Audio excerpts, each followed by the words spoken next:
این چشمه‌های کوهی از قعر کوه نمک خواجه مومین جاری می‌گردند. آبشان شور است.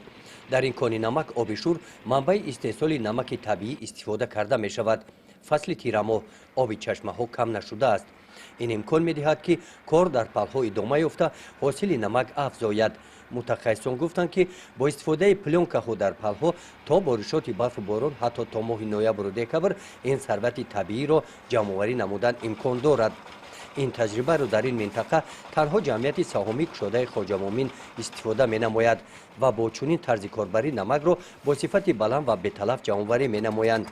ماموریت جمعیت سهامی کشاده خواجه مومین در این مسئولیت کارهای صحرایی در پل‌ها را تیزانیده مقصد دارند که پیش از بارشات باران و برف محصولات در پل‌ها جمع آورده را سریع وقت و بتلف جمع‌آوری نموده به انبار کشانند. از این رو امروزها تکنیک‌ها با کشانیدن نمک مشغول می‌باشند.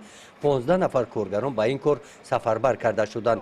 طبق اطلاع رهبریت کارخانه فصل تابستان که موسم اساسی جمع‌آوری نمک میباشد در این دوره جایهای کاری زیاد می‌گردند. در موسم امسال این آخرین توپ نمک از همین پل میباشد.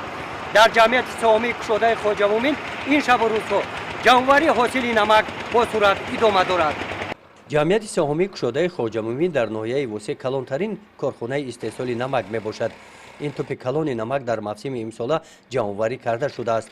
بالای آن همه روزه ده‌ها تنه‌های دیگر نمک علاوه می‌گردند. از همین جا فصل زمستان محصولات برای کارکرد و کارخانه‌ها انتقال داده می‌شوند. امسال برای جمعیت سهامی کشاده خواجه مومین سالی با برار آمد. گرمی تابستانی امسال امکان فراهم آورد که نمک هر چقدر بیشتر در انبارها ذخیره کرده شوند.